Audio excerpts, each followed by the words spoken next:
just speaking about it, nor would there have been anything illegal about doing it. Okay. Greg, my question for you. McCabe says he took these meticulous notes of these interactions, as you know, folks in the FBI are really trained to do. McCabe now says that Mueller has all of his memos. So how much credence do you think Mueller will put into those notes? I think a great deal. And that's been true of the notes that we have seen various FBI officials turn over to the special counsel's investigations go through, up to and including FBI Director Jim Comey's contemporaneous notes about his meetings with President Trump.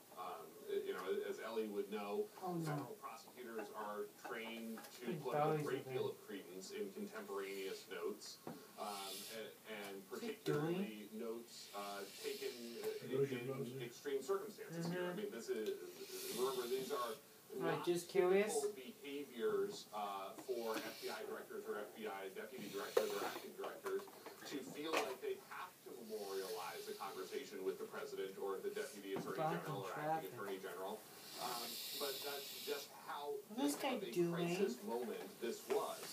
And I think that there is a lot more that we have to learn and understand about this really 10-day period where you saw Rod Rosenstein draft this memo justifying the firing of Director Comey, then the series of events that led to the appointment by Rosenstein of Special Counsel Robert Mueller.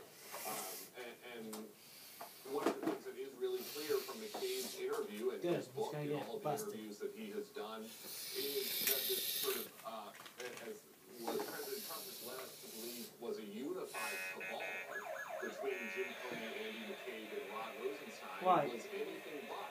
That these were sort of three people each dealing with their own crises and their own institutional equities and fears in a time of unprecedented stress inside both the FBI and the Department of Justice.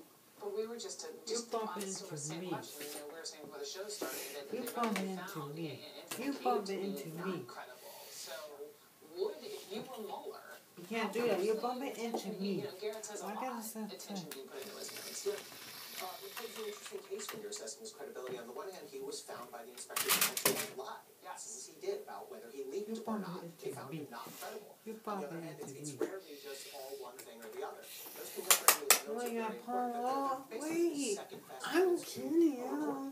Because they're made at the time. You can't go back after the fact and fake it. So the fact that someone took extemporaneous notes, you can fake them, I guess, on the spot, but it's harder to do, would matter. I would also be looking at what are the habits, what are the patterns of conduct. And one thing we have seen from the day he took office all the way up until now is that the president cannot keep his hands off DOJ, he cannot keep his hands off the FBI. He has constantly been trying to interfere with them. And so when Andy McCabe says that's what happened, it rings true with other experiences. Okay. Garrett McCabe also unveiled some conversations intel officers had with the president, specifically about Russian President Vladimir Putin. Watch this. That's what I say. You need to a ticket. The president launched into several unrelated diatribes.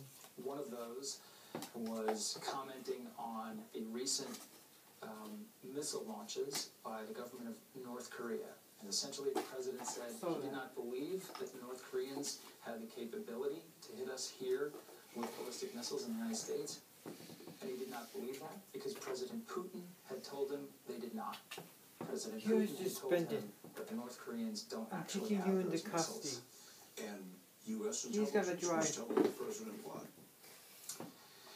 Intelligence officials in the briefing responded that that was not consistent with any of the intelligence our government possesses.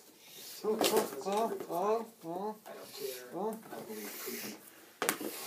So Andrew McCabe is saying, well, Trump is basically leading over his own intel officers. And Garrett, just remind us why Putin would even want the U.S. to think North Korea is less of a threat.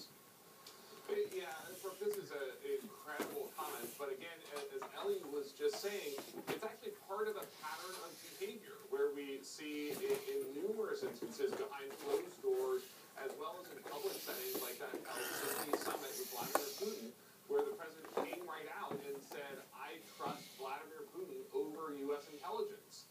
In terms of Vladimir Putin told me that he doesn't believe that he didn't hack the 2016 election, and I trust him, even though that is definitely not the conclusion